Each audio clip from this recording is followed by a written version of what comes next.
lately I've been thinking about what a good video clip to put up for you. I'm trying to think bigger. I know that I've commented on what happens when pets die. I've commented on children with abilities. I try and touch on all of the backgrounds of death that really seem to affect people the most.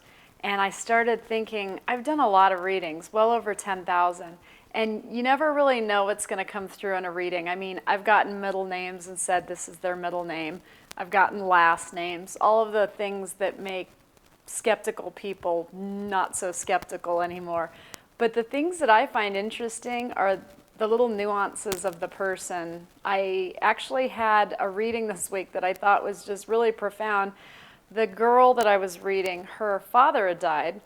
And he had a really great sense of humor. He was kind of a comedian of sorts, just a really interesting man. And he said to tell his daughter to tell his wife that it was okay for her to move.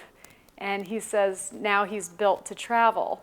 So it's very rare that this happens, but I actually had a spirit crack a joke. That's a joke. He's built to travel, like he's light. He walks through walls, like he can go where she goes. And I just thought that was really interesting. And clearly the daughter was, bent over laughing because she's like, that's so my dad, So it was really fulfilling for me and intriguing to me when they do something that's so not ethereal, but really human, like really who they are. And I love that they can maintain a sense of humor when they pass, because I think sometimes they're maybe live a little bit better than we do because we get a little uptight and stressed, and they don't.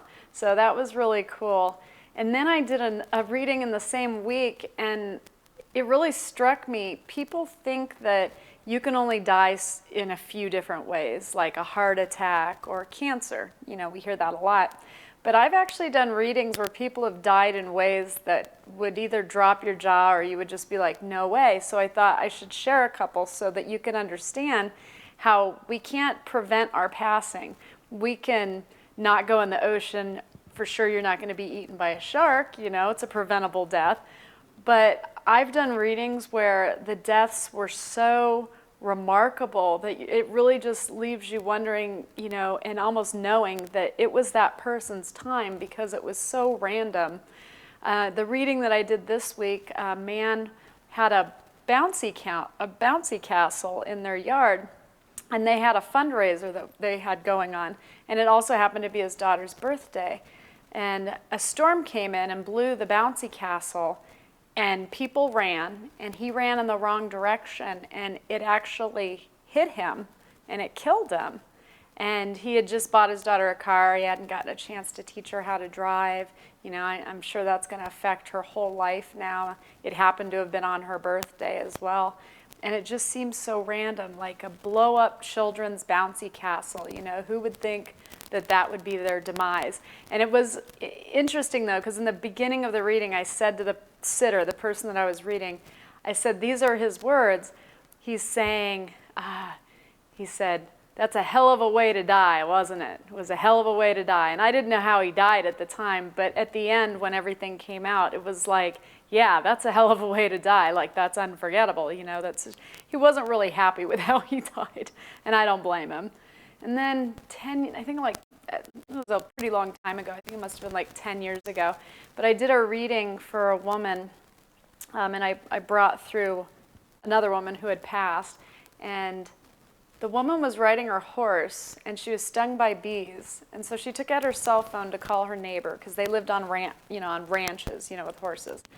And her neighbor jumped in his truck and came tearing over to help his neighbor, who was on the ground, who had fallen off her horse from being stung by so many bees. And he ran her over, and she died. And so, again, there's just so many random ways you can die. I hope that people consider that every day and take nothing for granted.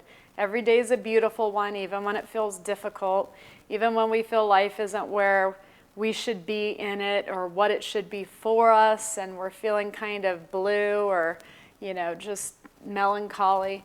At least we're here to feel those things. And you have the option every day to do things, to live big, to live more, things that are on your bucket list that you want to cross off, their bucket lists are done once they cross. They can only, they can live around you and they can live vicariously through you, but they can't really make the memories for themselves anymore. So when you take that trip you've always wanted to take, just visualize a loved one that would want to go there too, and recognize that they're living that moment with you and through you, and enjoy yourself and smile. And just remember, there's a million ways to die, and we're all going to die one way or another, but it's really how we live that defines who we are.